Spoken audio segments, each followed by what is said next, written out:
nosotros ya hemos hablado a lo largo de lo que es nuestra clases, diferentes tipos de herramientas que me permiten a mí lograr definir o establecer lo que es una distribución en planta, ¿verdad? Poder tener claridad sobre los movimientos, distribución, ubicación, espera, movimiento, ver la versatilidad, etcétera, etcétera, dentro de una instalación como cualquier operación, ¿verdad? Cualquier empresa que esté operando de una manera industrial o incluso organizacional o administrativa, ¿verdad? No solamente es meramente industrial, ¿verdad? Lo que estamos hablando. Lo importante es que tengamos bien claridad, bueno, tengamos claridad, mejor digo, sobre cómo colocar esas piezas, cómo colocar esos equipos, para qué me sirve colocarlo ahí, para qué me sirve colocarlo en otro lugar, etcétera, etcétera. Eso sería lo más importante para esta parte. Ahora, solamente como un recordatorio de lo que vimos anteriormente, nosotros vimos lo que son, o mejor digo, iniciamos a ver lo que son las herramientas de calidad de apoyo para la distribución en planta. Vimos 3: tormenta de ideas, lista de verificación y diagrama de flujo. Lo que vamos a ver hoy son unas 4 para terminar este tema. Voy a tratar la manera de hacerlo más rapidito, pero es importante que lo veamos. Bueno, en la parte de indicadores de gestión, nosotros tenemos que tener bien claro que para nuestros indicadores de gestión, independientemente hablemos de distribución en planta o no, son 100% necesarios. ¿Qué significa esto? Existen 3 formas de definir mi indicador de gestión, o sea, mi forma de cómo yo voy a identificar, evaluar, analizar mi proceso o los procesos con los que yo me encuentro. Es aquí donde aparecen lo que son los indicadores tácticos, los estratégicos y los operativos. Como su nombre lo indica, hay algunos que son meramente para ser estratégicos, o sea, son utilizados en cierto momento cuando más se necesite, ¿verdad? Que a nivel táctico, los estratégicos son aquellos que se piensan previamente a las actividades o acciones que se van a llevar a cabo, y el operativo es dirigido directamente al día a día de la planta, al día a día de los operarios, ¿verdad? Ese es, como de forma general, lo que les acabo de mencionar. ¿Qué es lo que busca todo esto? Bueno, buscamos un factor de efectividad, en cierta manera. O sea, necesito ser efectivo con respecto a mis procesos y actividades dentro de una organización. Y ustedes me dirán, bueno, ¿y para qué? Bueno, esto es muy importante primeramente por los factores de economía, eficiencia y eficacia. Eso es lo que ando buscando en mi día a día en mi planta productiva. Yo sé que no es fácil pasar pensando todo el día en esos 3 factores, pero digamos que a lo largo del desarrollo de una distribución en planta, nosotros tenemos que tener bien claro de que todos estos variables o aspectos, mejor digo, o indicadores pueden llegar a ser, me permiten a mí tener un diagnóstico o evaluar las instalaciones. ¿Okay? Obviamente, para poder alcanzar a la optimización de los recursos dentro de las instalaciones, se requiere de costos, recursos, productos y resultados para que pueda lograr hacer efectivo, ¿verdad? O que sea efectiva, digamos, de cierta manera, la distribución en planta. ¿Okay? Y eso es solamente por tema de indicadores. Dentro de los factores de indicadores hay que tener muy claro que también se maneja lo que es economía, eficacia nuevamente, eficiencia y efectividad. Cada uno de esos factores tiene una forma de cómo calcularse dentro de una planta productiva, ¿verdad? Lo importante es que todos tienen que tener una meta, todos tienen que basarse bajo el factor del desarrollo de lo que se debe realizar dentro de la instalación. Y teniendo claro eso, yo puedo aplicarlo dentro de la organización cuando yo lo crea conveniente, por el tema de medición, por ejemplo. Que a veces somos efectivos para la producción, metamos uno de estos indicadores, etcétera, etcétera, hasta lograr tener algunos de los ejemplos que se presentan a un lado, ¿verdad? Que es la rentabilidad, por ejemplo, cobertura y cumplimiento de metas, costos operacionales y no calidad, satisfacción y calidad en el servicio, ¿verdad? Y todo esto se está hablando a nivel en el pensamiento de los diferentes tipos de factores de distribución en planta que tenemos que manejar para cada uno de nosotros. Entonces, como indicador de gestión hay financiero, cliente de mercado, procesos internos y aprendizaje y crecimiento. Son los 4 factores que se van a tener en cuenta como indicadores de gestión principales, ¿ok? Para aclarar cada uno de los indicadores, para que me quede bien establecido, tengo que hacerme ciertas preguntas. ¿Cuáles preguntas? ¿Qué es importante medir en mi planta de producción? ¿Verdad? O en mi área de administración. Conoce el factor clave de éxito en tu proceso. Eso es importante con lo que acabamos de iniciar nosotros. Cuando tenemos los 8 factores de distribución en planta, tenemos que decir, hey, aquí donde yo me encuentro, el factor que predomina es movimiento. No, es espera. No, es tal cosa, ¿me entienden? O sea, ahí llega ese momento como una pregunta. Y nosotros tenemos que tener la claridad para decir si esta es la que le pertenece a este punto. ¿Has identificado puntos de mejora en el proceso? O sea, cuando vamos caminando por la planta, cuando estamos nosotros caminando en el área administrativa, nos hemos dado cuenta que, por ejemplo, en la parte administrativa lo más común ahí son un montón de cajas debajo de los escritorios, con un montón de documentos, por ejemplo, o algunos lugares donde uno va colocando cajas sobre los escritorios, cosas por ejemplo. Eso es un factor que se va evaluando. Entonces podemos hacer una mejora bajo ese factor. No se diga en la parte de la planta productiva, donde nosotros tenemos que ir evaluando cada factor, tenemos que determinar cómo se encuentra el equipo, el tema de seguridad de la persona, el tema de servicio al final, etcétera, etcétera. Por ejemplo, dice aquí, ¿cómo podemos aplicar esta metodología? ¿Qué vamos a lograr? Dice aquí, bueno, abajo le hemos puesto aumentar un número, 10, 20, 30 clientes con un porcentaje de satisfacción, con el 80, el 90, el 100%, por ejemplo. ¿Ok? Muchas veces para iniciar estos indicadores de gestión no hay que colocar el número más grande, o sea, 100 un solo, porque no vamos a sentir que estamos sobresaliendo o que estamos logrando metas. Incluso mucha gente se llega a bloquear, o sea, llega a decir, no, ¿para qué hacemos eso si nunca llegamos a la meta, verdad? Entonces, pero se va buscando con números más aceptables, un 70, un 80%, por ejemplo, y a partir de ese momento comenzamos a medir para ir subiendo poco a poco. ¿Cómo se va a lograr? La segunda pregunta dice aquí, como ejemplo, el producto, el porcentaje más alto en calidad, ¿verdad? A nivel de producción, ¿verdad? O el número de servicios oportunos, ¿ya? O sea, ¿cómo lo lograríamos en base a esos dos factores? Hay pasos para hacer nuestro indicador de gestión adecuado para lo que es nuestra organización.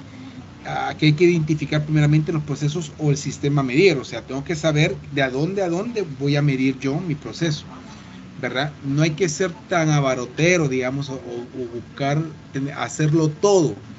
Tenemos que segmentarlo y hacerlo quizás en un parámetro que sea bastante aceptable, en el sentido que lo pueda dominar, ¿verdad? Y no solamente porque me han pedido arreglar todo el mundo, ¿verdad? Hay que arreglarlo, no, hay que arreglar lo que se pueda. Y poco a poco vamos aumentando el rango de efectividad en este caso del indicador. Definir el indicador asociado al objetivo que se plantea establecido. Ahí le ponemos el nombre, la fórmula, clasificación, dimensión, meta y periodo. O sea, lo vamos estableciendo poco a poco. Dentro de la metodología de implementación se tiene que manejar lo que es objetivo, factor clave del éxito, lo que hemos hablado anteriormente, definir los indicadores, rango de gestión, cómo se va a medir la fórmula, ¿verdad? Y que la sepamos todos, no solamente el encargado. Asignar recursos, ¿verdad? En este caso, por ejemplo, muchas veces las empresas no se ponen a pensar de que por colocar indicadores necesariamente se debe de hacer ciertos cambios. ¿Qué significa eso? A veces las empresas necesitan pintura, necesitan construir algo o romper una pared. En el caso que estamos hablando bien sencillo en tema de distribución en planta. Entonces, si yo no cuento con dinero o yo no cuento con un recurso, con un personal que me ayude a hacer eso, ahí comienzan los problemas, que no hay una autonomía en la organización para poder desarrollar mejoras. A eso me quiero referir. Asignación de recursos, toma de datos, analizar, tomar los datos que se están cambiando del desarrollo de lo que se hace. Y de último sería validar, ver que lo que se ha planificado, se ha hecho, se ha cambiado, sea lo suficientemente bueno para seguir haciendo cambios o para, en cierta manera, ir viendo cómo desarrollar mejor los cambios y que no sean solamente como un deseo, un sueño de alguna persona que esté en la planta. Los tipos de indicadores de gestión principales: gestión, efectividad, eficacia, efectividad, eficiencia. Son los tres factores principales. Dentro de todos esos tres puntos, en color, tres palabras en verde, la productividad es la número uno. O sea, lo que se busca que en conjunto se cree una productividad. Y ahí es donde nosotros manejamos lo que es el producto, tenemos que conocer qué es lo que hacemos, o el servicio, qué es lo que, ofrecemos, satisfacción al cliente, ¿verdad? Cuál es la satisfacción que va a tener cierto cliente y el resultado de esto. En el siguiente, que es la productividad, es el impacto, responsabilidad social y el efecto que ocurriría con esos dos puntos. Y el último es la parte económica, la rentabilidad y equidad, ¿verdad? En este caso, en el tema de eficiencia, para poder como evaluar y igualar de cierta manera los procesos, ¿verdad?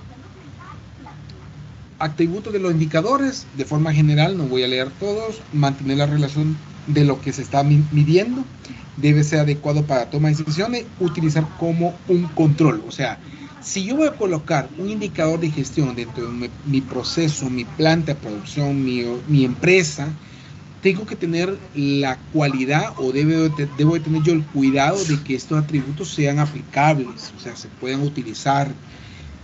Ya me ha pasado en donde yo trabajo, por ejemplo, que hemos colocado algún tipo de indicador y lamentablemente ese indicador solo le sirve a una persona. Entonces, a la hora de las horas, nosotros estamos hablando y todo, ¿verdad? Discutiendo los planes de acción, pues ese último atributo, digamos, no lo ocupamos. Incluso si no llega la persona, ni la mencionamos, vaya, con eso les digo todo. Entonces, son esos pequeñitos detalles los que hay que tener cuidado con respecto a este tema de indicadores. Aquí hay unos ejemplos. Dicen, este debe ser orientado, dice, como indicador, el proceso que se desea medir. Es decir, estos pueden ser ventas, inventario en lento movimiento, crecimiento de ventas, reducción de costos, optimización de procesos, etcétera, etcétera. Es lo que se busca como un desarrollo en tema de indicadores. ¿Qué debo llevar? Dice, la ficha técnica para indicadores de gestión. Nosotros en la empresa, en el mundo real, digámoslo así, no nos vamos a detener un momento para que el ingeniero comience a llenar todo un cuadro, ¿verdad? Sino que tratamos la manera que todas las cosas se hagan para mañana o para allá, digo, para ayer. Entonces, pero ante todas esas circunstancias sí hay una metodología. O sea, no vean las cosas a nivel de que no existe una forma adecuada de hacer las cosas. Sí existe. Lo que ocurre es que principalmente nosotros no tenemos el tiempo o digamos la practicidad para poder ejecutar esas actividades lo más pronto posible.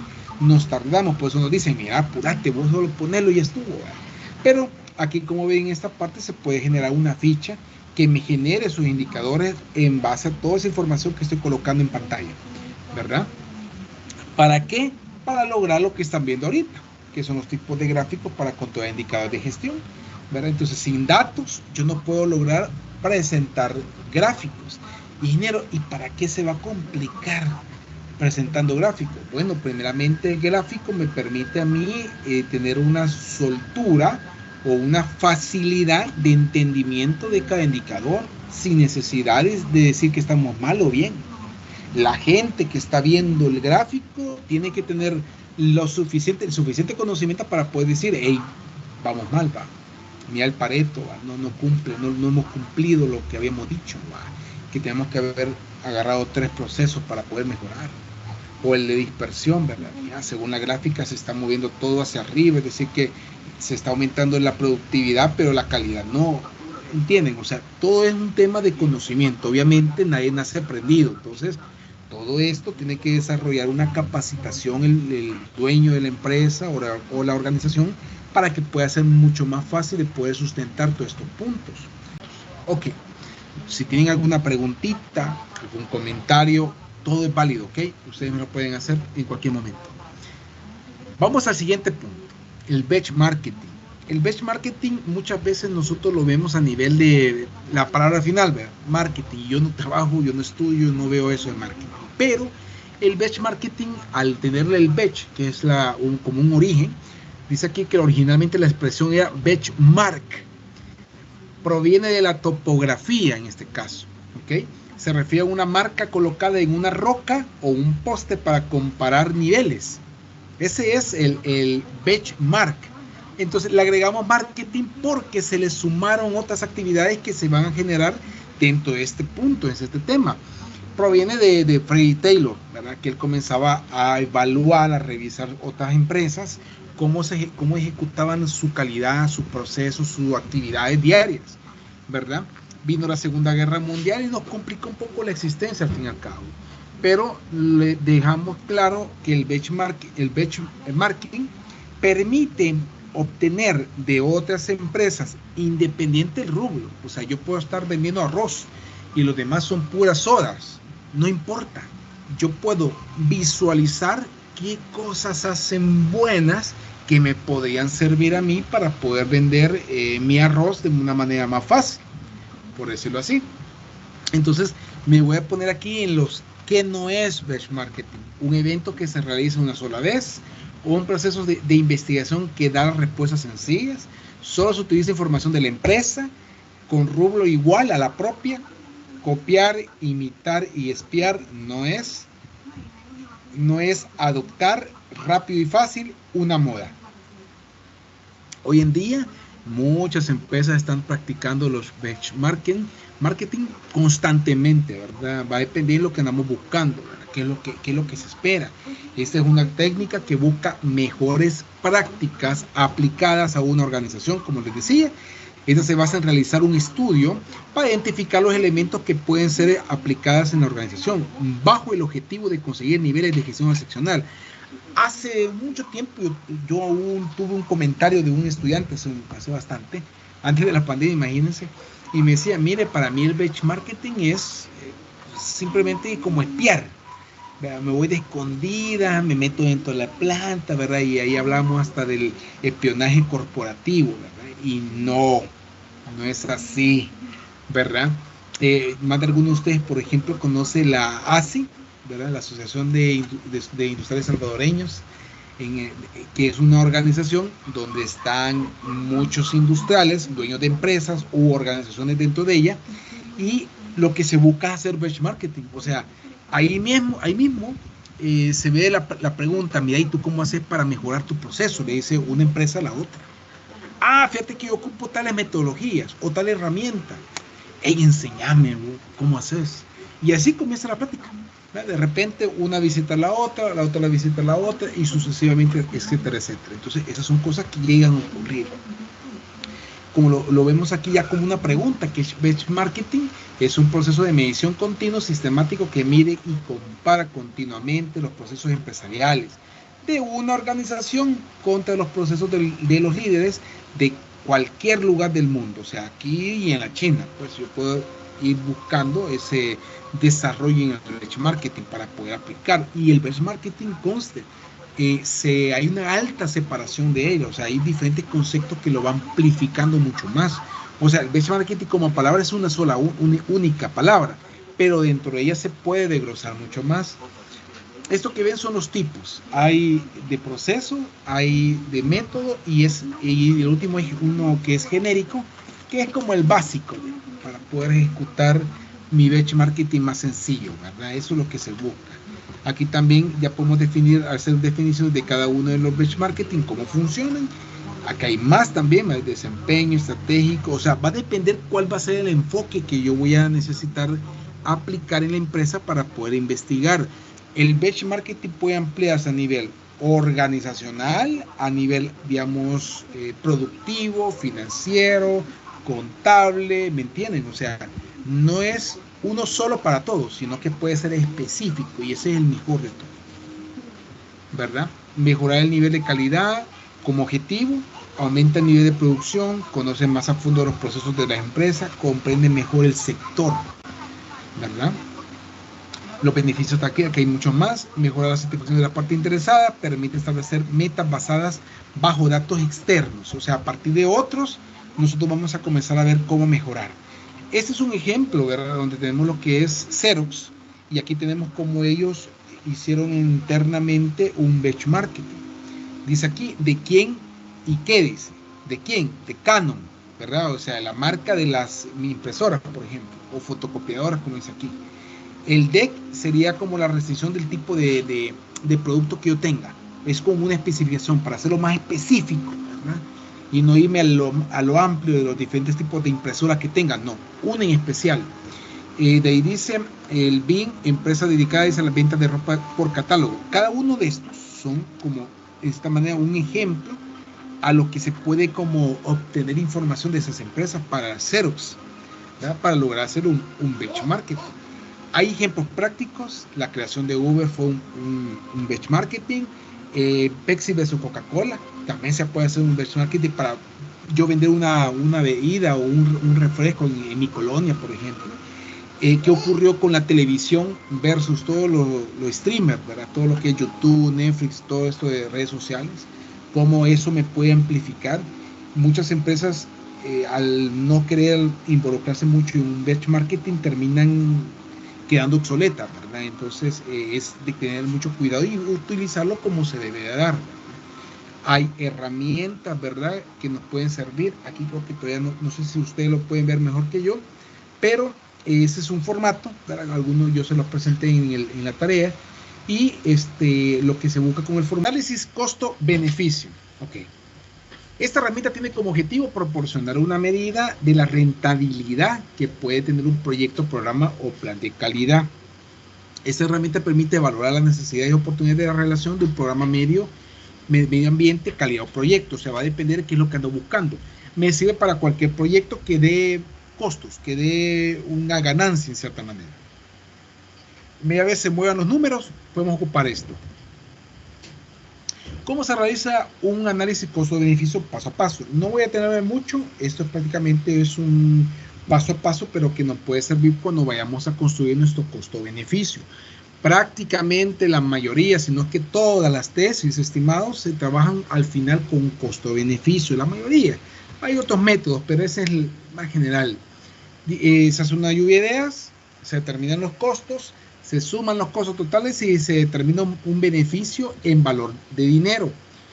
Coloca los datos obtenidos en un costo de forma que los beneficios sean numerados, o sea, todo es un número que se vuelva un valor, y compara la relación de beneficio y costo para sus diferentes decisiones. Esta es la fórmula, ¿okay? Esta es la fórmula básica, no podemos perdernos de aquí, ¿verdad? Tenemos que tener beneficios positivos menos beneficios negativos entre costos, o valor actual de ingresos entre el valor actual de costos. Lo importante es que esa división me va a dar un valor, póngale un 2, un 3, un 4, un 50, lo que sea, ¿verdad? O positivo o negativo, va a depender. Ahora bien, dependiendo de eso, vamos a tomar en consideración lo que está en esta parte de acá abajito, ¿verdad? Esta es la regla del costo-beneficio. Regla, voy a decirlo en el sentido de que en base a nuestro valor del costo-beneficio, yo voy a determinar cómo nos encontramos. Por ejemplo, si el costo-beneficio es mayor a 1, indica que los beneficios superan los costos. ¿Qué significa? 1, 2, 3, 4, vamos súper bien. O sea, estamos ganando. Eso significa. Si el costo-beneficio va a ser igual a 1, de entrada, el primer valor, pues dice que no hay ganancia. O sea, el beneficio es el mismo, lo mismo que invierto, lo mismo que voy a ganar. 1. ¿Para qué? Solo para el cura, como decimos nosotros. No hay un mayor factor. Ese es un valor bien raro que puede llegar a ocurrir.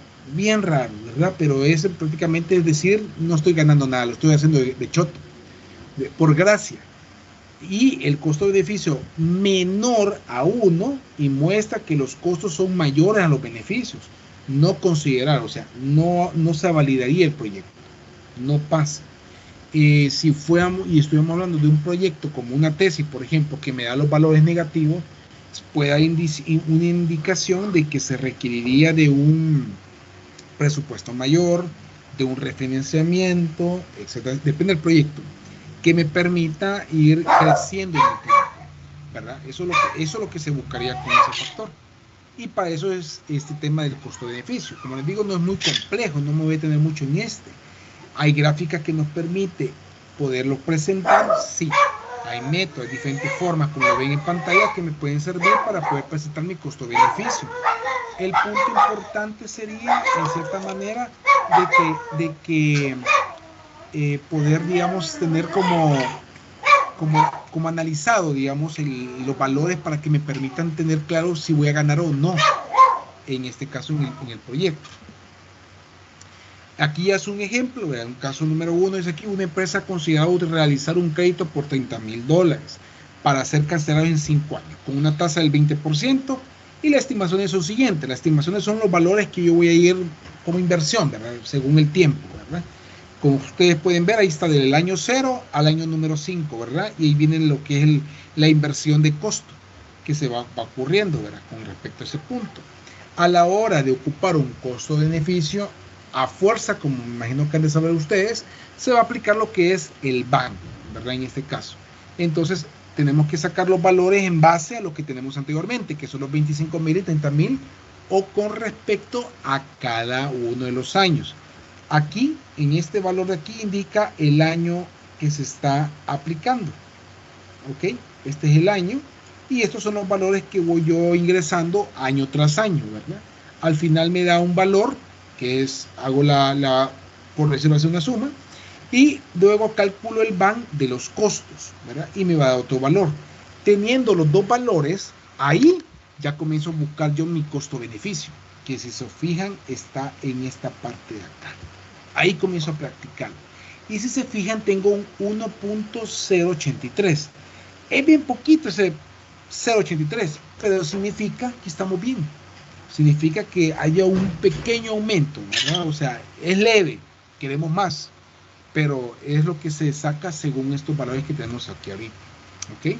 Estos ejemplos tienen ustedes en su PDF para que lo puedan revisar de forma más detallada. Les comento que yo voy buscando que los colores se vayan visualizando para que rápidamente identifiquen de dónde salen los números, ¿verdad? Obviamente todo está en el caso. Si esto viene en un examen, por ejemplo, dice ahí, el gerente de operaciones de una empresa tiene como un dilema, ya que no sabe si comprar un lote de vehículos para comercializar o realizar una mejora en la planta, las cuales son necesarias y tienen un costo de $2,200. Y el mismo beneficio que posee la compra de los vehículos son 970. ¿En qué sería mejor invertir? La pregunta. ¿Verdad? Y esa es la pregunta que nos hacemos cuando aplicamos un costo-beneficio. Hago mi división y me da 2.27, ¿verdad? Entonces, ahí abajo dice, como se observa, hay un más beneficio en las mejoras de la planta que en la compra de los lote de vehículos. ¿Ya? Pero imagínense que al final yo tomo la decisión y compro los vehículos. Entonces hay algo adicional ahí que nosotros no sabemos, por lo cual el gerente hizo esa actividad. Acá hay para evaluar, también se hace una tabla como esta por el tema de evaluación de costo-beneficio. Si son diferentes proyectos los que tengo que evaluar y tengo que tomar como una decisión para saber si o todo o nada, ¿verdad? De cierta manera. Ese sería como el ejemplo en este caso. Ocupo toda la información, digamos anteriormente, la presento en una tabla como esto y voy indicando si es deseable o no, significa si aprueba o no aprueba el costo-beneficio. Entonces, si se fijan, hay dos que sí y hay dos que no. Entonces, ahí va a depender la decisión que yo quiera tomar. Yo digo, bueno, voy a tomar las dos que me hacen positivo y las otras dos no, ¿verdad? O voy a tomar todo el riesgo, considerando que las que me dan mayor rentabilidad van a apoyar a las que no. Es riesgo. Eso es riesgo, pero son cosas que ocurren en el mundo, ¿ok? Y abajo está, digamos, la definición para que volvamos otra vez a entender cómo voy a estar haciendo la clasificación de el costo-beneficio positivo o negativo. Aplicando el análisis costo-beneficio, indicar cuáles serán los beneficios para los usuarios, ver cuáles serán los beneficios económicos, identificar los costos de compra, comparar las ganancias posibles versus el costo de compra, aceptar el proyecto o el beneficio en dado caso. Lo que se hace como un formato donde yo voy a colocar cada uno de los proyectos, ¿verdad? Presento los montos y hago la evaluación, digamos, anual. Se puede decir anualmente qué es lo que yo iría ganando en el tiempo. Igual manera, yo puedo colocar una categoría como la que ven acá ustedes para representar si me es factible o no aplicar ese proyecto para mi costo-beneficio. Yo sé que ahorita esta parte pueden sentir un poco compleja, pero realmente si se fijan solo hemos hablado de una fórmula, de una división.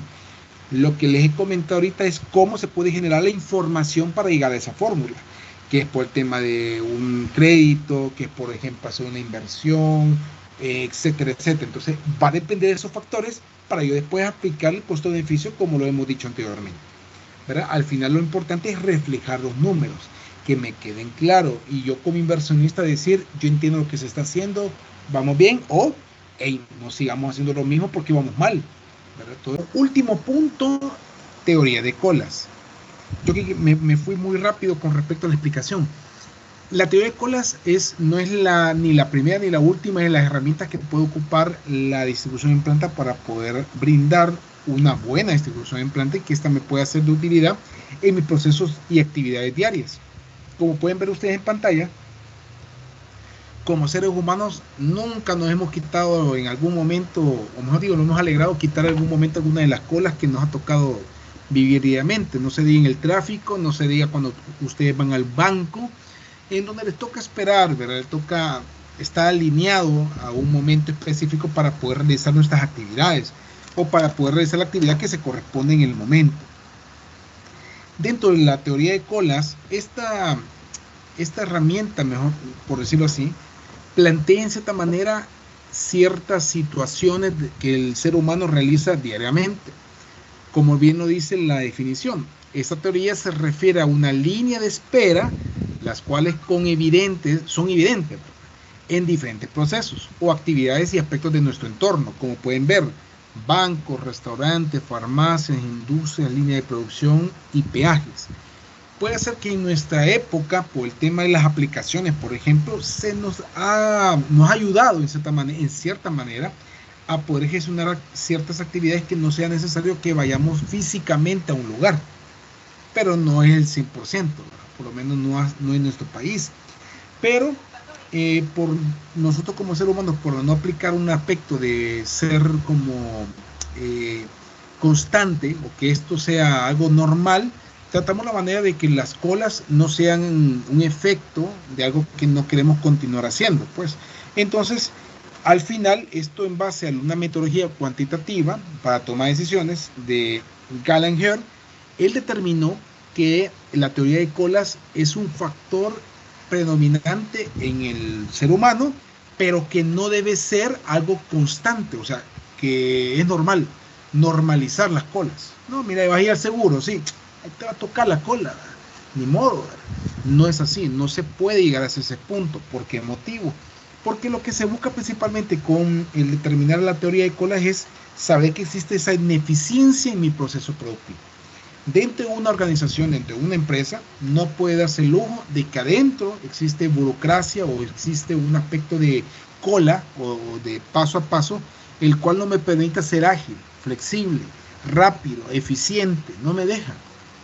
Entonces, cada uno de estos puntos que ustedes están viendo en pantalla, lamentablemente termina siendo, digamos, un factor o terminamos utilizando, digamos, más tiempo de lo necesario para llevarlo a cabo, ¿verdad? Algo que, valga redundancia, no es un debe ser, o sea, no es algo que se debe considerar como un factor que debe ser, digamos, viable para la realización de una actividad diaria.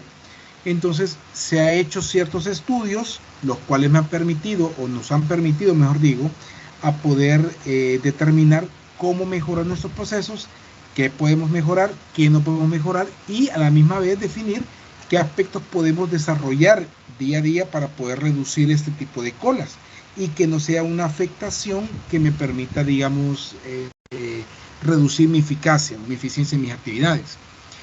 Como origen, se originó a raíz de un análisis realizado por Anger Clauber Erland, un alemán en Dinamarca, allá en 1929, para realizar, dice, la congestión de tráfico telefónico, con el objetivo de cumplir con la demanda de estos servicios, que es el tema de telefonía en ese momento. Entonces, él planteó lo siguiente, hizo ese cuadro que ven ustedes en pantalla, donde se coloca la situación, en este caso hablamos de un aeropuerto, bomberos, telefonía, o sea, imagínense una situación general, ya las llegadas, o sea, el tema de qué es lo que ese tipo de situación ocasionaba. Por ejemplo, en un aeropuerto los pasajeros eran los que llegaban, los bomberos, la alarma de incendios eran los que tenían que activarse, la telefonía, el número de marcaciones que se hacían, etcétera, etcétera. Y la cola, se ponía un título, se le colocaba un nombre. Por ejemplo, para el aeropuerto llegaban pasajeros, ¿verdad?, para su ejecución. La cola era la sala de espera, o sea, el lugar donde estaban los pasajeros sentados esperando hasta abordar el vuelo. ¿Y qué ocurría después? El mecanismo que era el servicio, que ejecutaba ese servicio, que lo hacía llegar, que era el tema de los aviones. En aquel momento el análisis no existía, recuerden. O sea, esto para ustedes puede ser algo como trivial, como sencillo, ¿verdad? pero en su momento el análisis no permitía, no existía, ¿verdad?, para poderlo aplicar. ¿Qué se dio cuenta este personaje con esto que estamos viendo en pantalla? Se dio cuenta que existía el fenómeno de la acción, quién ejecutaba, quién realizaba la acción para generar la cola y quién la podía, digamos así, solventar. Entonces, en base a este tipo de cuadro, Anger, en cierta manera, definió ciertos aspectos con la teoría de cola, los cuales son, por ejemplo, es un conjunto de modelos matemáticos que describe el sistema de líneas de espera particular. O sea, cada uno de los diferentes tipos de espera era un tiempo determinado, un lugar determinado, un tipo de vehículo determinado, por ejemplo. Cada uno contaba con una actividad diferente, no podía unificar todo. Tenía que ser específico para el aeropuerto, específico para bomberos, específico para la llamada, por ejemplo. El objetivo es encontrar el estado estable del sistema y determinar una capacidad de servicio apropiada. Entonces ahí comenzamos a hacer un análisis de las colas que teníamos para poder buscar la manera de hacer alternativas. Existen muchos sistemas de colas distintas, siendo algunos modelos especiales y otros se ajustan al modelo general. Ahí es donde viene la parte, por ejemplo, de ejecutar planes de acción. Es decir, si yo cuento con colas en mi banco, debe ser por algo. ¿Qué he hecho yo como el gerente del banco para tratar la manera de minimizar las colas o buscar la manera de hacer un contraste con respecto a las actividades diarias y la cantidad de personas que llegan al lugar? Por ejemplo, en un banco es muy difícil en el sentido de que en el banco llegan diferentes personas de diferentes lugares. Muchas veces puede ser que la persona vaya al banco porque a este banco le tocó ir porque es el más cercano, punto. Y eso, ¿cómo lo podemos controlar? No se puede. Pero yo puedo establecer algo que es como el límite de cantidad de procesos seguidos de servicio. O sea, si yo ya sé que mi número de atenciones de clientes son, pongan un número 100, y yo por banco, yo puedo solamente recibir 50, ¿qué significaría? Que tengo que hacer un plan para desarrollar que mi flujo, mi cola se extienda de 100 a 50 o viceversa. Ahora bien, un banco tiene que estar dispuesto a atender 200 personas. Ese es el punto. Nos dicen que tenemos que tener esa obligación, pero no tenemos el alcance para lograrlo. Entonces ahí viene la deficiencia con respecto a la cola, y es por eso que, por ejemplo, se saturan los centros como el seguro, por ejemplo, hospitalarios, ¿verdad? Viene lo que pasó, por ejemplo, con el tema de COVID, cuando pasó el COVID, que en los aeropuertos se saturaron.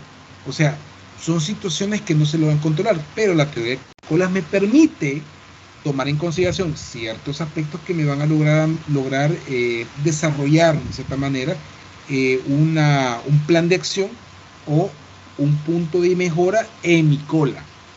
Dentro de las instalaciones de una planta, vuelvo a mencionar, yo no me puedo dar el lujo de tener una cola de materia prima hacia una única máquina y yo he puesto toda esa cola porque me evito estar manejando el montacarga dentro de la bodega. No se puede, porque estoy obstruyendo todo el pasillo, ¿verdad? ¿Qué puede salir como sorpresa? Que el transcurso de la noche se arruina la máquina. Entonces saqué todo por gusto, hice la gran cola de materia prima, la máquina no lo va a ocupar y de remate, las demás maquinarias que estoy trabajando actualmente, ninguna va a ocupar ese tipo de materia prima. Entonces ahí tengo esa problemática con respecto al servicio y con respecto a cómo va a fluir el servicio o va a fluir el producto en ese sentido. Existen que poseen dos componentes principales, la cola y las instalaciones de servicio. Puedo mencionar, si mi instalación es incompetente, ¿qué puedo hacer yo con la cola? Tengo que mejorar el servicio para desarrollar que el flujo sea más continuo y no tener esa deficiencia en el tiempo con respecto a la utilización del servicio dentro del proceso de colas. La teoría de colas tiene ciertas características. Si el cliente o el artículo llega y no hay nadie en la cola, pasa de una vez al proceso de recepción de servicio. Por ejemplo, le puedo poner el lado que podíamos mejorar por ejemplo, un aeropuerto. Cuando las maletas se dejan en el lugar donde se están colocando para irlas descargando, la maleta pasa 2 veces. Ese es el procedimiento. Pasa 2 veces en el mismo lugar, hace una gira 2 veces, digamos, si nadie la ha agarrado, y después de las 2 veces tiene que haber personal dentro del área de espera del aeropuerto que sujete la maleta y la vaya colocando a un lado, la vaya sacando. Ese es el punto. ¿Por qué se hace eso? Obviamente por la cantidad de maletas que van a estar pasando, ¿verdad? Acuérdense que es un aeropuerto, puede ser que otro avión llegue después del suyo, etcétera, etcétera. Entonces eso es lo que puede llegar a suceder. Hacer un procedimiento ad hoc ante la situación que se está viviendo, en ese ejemplo que es un aeropuerto. Se debe tomar en cuenta que la cola no incluye a quién está tomando el servicio. O sea, ahí independientemente de quién lo está tomando, no importa, la cola se crea como tal, del 1, 2, 3, 4, independientemente de quién estamos hablando. Pero puede existir reglas políticas o prioridades para el servicio. Por ejemplo, en los supermercados, se han fijado que en más de alguno hay una caja que dice artículos únicos, 3 artículos máximos, por ejemplo, como política. Entonces, si yo llevo 3 artículos, no me voy a la cola donde estamos con un montón de productos para que están facturando. Me voy a la cola donde está la pequeña, ¿verdad? Para poder, digamos, de cierta manera, ocupar ese servicio bajo ese sentido, bajo esa norma o política que tenga la organización. Acá se aplica el método como el FIFO, ¿verdad? Ese también sería otro método que puede aplicar la teoría de colas en el caso yo tenga una bodega o tenga algo de un aspecto de almacenaje, en donde si yo no aplico el tema de FIFO, ¿verdad? Que primeras entradas y segundas salidas, entonces si yo no logro aplicar ese tipo de enfoque, rara vez podría yo tener afectaciones en mi cola para poder tenerla suficientemente larga y no puede atender mucho a las personas ahí y bueno, y surgen las quejas al fin y al cabo. Hay un esquemita del sistema de colas, el cual dice que hay llegadas, después de la llegada, si se fijan, aparece la cola específicamente, o sea, ya tengo personas ahí. Tengo que tener una disciplina para la cola, para saber en cuánto tiempo tengo que quitar ese montón de personas del proceso para poder yo seguir adelante. Y de ahí tengo lo que es un tema de un sistema o instalar un servicio adicional. En algunos lugares, por ejemplo, poner el ejemplo del banco, cuando ya hay mucha saturación de personal, no sé si se han dado cuenta que lamentablemente a veces son 8 cubículos y solo 4 están ocupados. O sea, solo 4 personas están atendiendo. ¿Qué pasa con los otros 4? ¿Por qué viendo que hay un montón de gente haciendo cola, no se reactivan? Hay varios factores. Primero que todo, si yo no tengo preparación, no tengo preparada mi organización con más personal, no voy a hacer nada. Simplemente no voy a hacer nada. Voy a seguir como estoy, ni modo, solo 4 personas tengo para atender y ahí ya no puedo hacer mayor cosa. Entonces, tengo que mejorar mi sistema, tengo que desarrollarlo, ¿verdad? Y ahí donde implica ese montón de lluvia de ideas que ustedes pueden llegar a tener para poder desarrollar ese sistema y poder brindar el servicio y ser más ágil, ¿verdad? En este ejemplo, como una parada de buses, por ejemplo, es tan fácil como eso. Esta estructura típica de un sistema de colas, una línea, múltiples servicios. Tengo una cola donde yo voy a saturar acá todas las personas, ¿verdad? Pero la voy a clasificar por requerimiento, por solicitudes, ¿ya? Entonces imagine que aquí fuera agua, este fuera internet y este fuera ¿qué? Luz, bueno, por ejemplo. Entonces cada quien va a hacer eso, pero aquí tenemos un pequeño problema. ¿Qué ocurriría si una de estas personas quiere pagar los 3 servicios? Entonces yo tengo que prepararme con un pensamiento de contingencia que podría ser que las cajeras, si fuera un banco, o las personas que van a atender a cada una de estas personas tengan la capacidad de poder brindar el servicio de los 3 grupos, independientemente vaya por el lado del agua, por ejemplo, pagar el agua, no importa, pero yo puedo pagar los 3 servicios porque voy a estar en ese momento en la cola haciendo eso, no tengo que volver a hacer 3 veces la misma cola. Ya, esas son cosas que se ocurren y ahí está lo que es banco, pago de servicios, call center, por ejemplo. ¿Ok? En los supermercados, estructura típica del sistema de colas, varias líneas, múltiples servicios, ¿verdad? Casi similar que el anterior, ¿verdad? Solamente que aquí, ahí aparecen las colas por sección, ¿verdad? Ahí yo defino dónde me quiero ir, en qué cola me quiero acercar. La estructura típica de colas, una línea, un servicio secuencial, combinaciones, ¿verdad? O sea, ahí va a depender qué es lo que pienso yo desarrollar en el proceso. Puede ser que yo llegue a pagar un punto, pero necesito pagar este servicio para después irme al otro. No puedo irme a hacer uno primero, después el otro, sino que es continuo, ¿verdad? Entonces, aquí es un tema de farmacia, principalmente, que se toma en consideración ese tipo de colas, ¿verdad? Costos, el costo de espera es generado, dice, por el cliente cuando espera. O sea, ahí el cliente está esperando, ¿verdad? Ahí también hay un tema de desajuste, malestar del cliente, ya no va a querer volver a llegar, etcétera, etcétera, que podemos evitar al considerar las teorías de cola. Si estamos pensando a nivel de una distribución en planta, imagínense una cafetería dentro de la instalación de la empresa, la cual me ocasiona largos tiempos de espera para que el colaboradores se vayan de nuevo a sentar a los cubículos a trabajar. Entonces, ¿qué me van a decir? No, mire, la cola está bien larga y la gente tiene hambre. Le hemos dado media hora para ir a comer, pero prácticamente se tarda una hora para ir a pedir la comida. Ni se la comen, pues va. En el camino van comiéndose parados. Entonces, ¿qué podemos hacer? ¿Qué tenemos que pensar ahí como parte de la distribución en planta? Generar nuevas ideas, plantear un aspecto de horarios, por ejemplo. Eso puede ser otro factor, ¿verdad? Y va a depender cómo lo queremos desarrollar. Si se fijan, por ejemplo, en el Subway, nosotros somos los que hacemos la cola. O sea, el sistema está hecho para que el cliente está haciendo la espera. Cuando le toca su momento, a veces se puede tardar su tiempo, pero el personal tiene que ser lo suficientemente rápido para hacer la atención lo más rápido posible. Este es un pequeño ejercicio que se aplica con el tema de ejercicio de teoría de colas, donde dice lo siguiente, fíjense.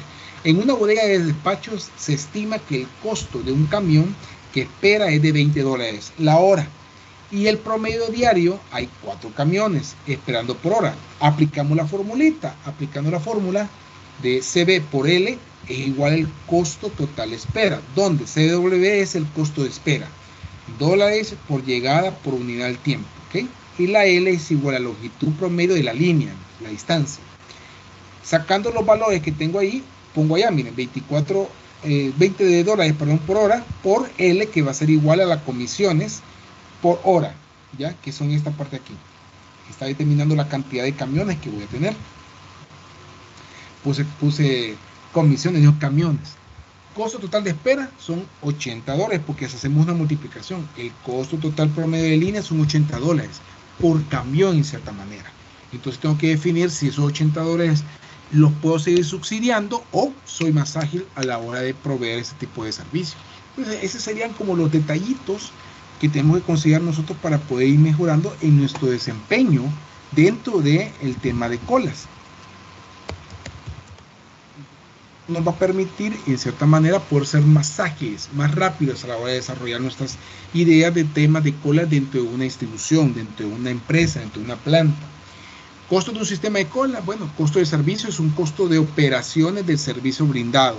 Generalmente es más fácil de estimar, en ese caso, si yo ando buscando, por ejemplo, pensar en una cola adicional como un outsourcing, o plantearle a las personas, miren, no ocupen esta cola, ya abrimos la otra, pueden ir más rápido en aquella, etcétera, etcétera. Va a depende del costo del personal. O sea, si yo veo que, imagínense esto, si yo veo que me sale más caro tener a la gente parada esperando, o le digo, no, miren, yo les voy a llevar la comida.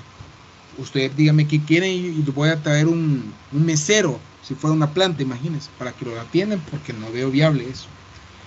Son costos de instalación y o de construcción de un sistema de colas también. Ese sería otro factor que necesariamente para poder mejorar mi servicio tengo que expandirme. Entonces no cuento con capital, no lo podía hacer. Entonces tengo que pensar en otros modelos. En fin, lo que se busca aquí es buscar un versus, costo versus servicio, que es la tasa de servicio. Y como pueden ver ustedes en pantalla, me sale aquí que el costo de espera se vuelve muy complejo, ¿verdad? Entonces, ¿qué tengo que tomar decisiones aquí para poder definir si mi teoría de colas tiene que ser más viable, aplicarlo dentro de mi proceso actual o dejar que las cosas funcionen como están ahorita, con el mismo tiempo, con el mismo ritmo, o ver si esto me va a perjudicar en el tiempo, ¿verdad? Con el tema de los costos totales, que me sale más beneficioso ejecutar una nueva línea o colocar un nuevo encargado de, ¿qué les puedo decir yo?, de logística. Ahí va a depender de qué punto de cola estaríamos hablando. ¿ok? Siempre se va buscando lo que es la tasa óptima de servicio, principalmente para saber en qué momento vamos a infligir el mal servicio, ¿verdad? Y depende de eso que vamos a actuar, ¿verdad? Aquí les decía el tema del FIFO, ¿verdad? Primero en llegar, primero en ser atendido, o LIFO, que es el último en llegar, es el primero en salir, ¿ok? Entonces son aspectos que se pueden evaluar, como herramientas se pueden aplicar. Hay más disciplinas para la teoría de colas, está el CIRO, el PRI, la disciplina de retiro de cola y disciplina de sondeo. En el banco ocupan sondeo y el PRI por lo general. Y eso depende, si está muy lleno comienzan a preguntarle ¿qué número 80, número 90, número 100? Para poder definir el tema de sondeo, por ejemplo, para saber cuál va a ser la actividad que esta persona va a ejecutar y actuar antes de eso, ¿ya? Para ser más rápido. En conclusión, cuando nosotros creamos lo que es una teoría de colas, principalmente hay que pensar en a quién estamos atendiendo y cuánto perdemos al tener cola. Ese es el punto, principalmente es tiempo, ¿verdad? Entonces, muchas veces existen organizaciones que están ejecutando ese tipo de cosas y hay unas que por eso hacen políticas de cerrado previo a la hora establecida. Por ejemplo, si dice el banco que va a cerrar a las 4, en teoría está cerrando a las 3. O sea, esa sería la lógica. ¿Ya? ¿Por qué? Porque tienen que tener un margen de 1 hora, que es el tiempo promedio de espera por parte de la cola. Hay formatos también que nos pueden servir para poder hacer una categorización de las colas, qué puedo mejorar en cada una de ellas, qué tipo de cliente se quejó, etcétera, etcétera. Esto me sirve como un historial de las colas para ir estudiando y ir evaluando qué se debe de hacer, ¿verdad? Por ejemplo, voy a ser de extremista, imagínense que un banco que no tiene nada de cola. O sea que nadie los ocupa. Sí, quizás la aplicación, ¿verdad? Entonces comenzamos a deducir en base a qué cuestiones se puede llegar a una cola o no. El tiempo es el principal aspecto que toda industria busca poseer más. Entonces la cola es la que no buscamos. Les voy a colocar a continuación un pequeño video sobre el tema de colas. Creo que este va a ampliar mucho más de lo que he hablado yo ahorita, para que nos dé un poquito más de información. Bueno, entonces en dado caso, como lo mencionaba el presentador, hay ciertas cosas como se puede definir el tema de colas, teoría de colas, para poder desarrollar una mejor efectividad en los procesos que se están generando. ¿Ok? Ya para ir terminando de nuestra clase, la importancia y los beneficios de una eficiencia de distribución en planta, como lo podemos ver, es vital, ¿verdad? Para una organización para poder desarrollar. Posiblemente nosotros nunca nos hemos dado cuenta qué tan importante es la distribución en planta en las empresas, hasta que nos toca, en cierta manera, realizar alguna actividad que esté dentro de ella y que nos haga perder el tiempo o nos haga sentir incómodo, digamos, por estar esperando más de la cuenta, ¿verdad?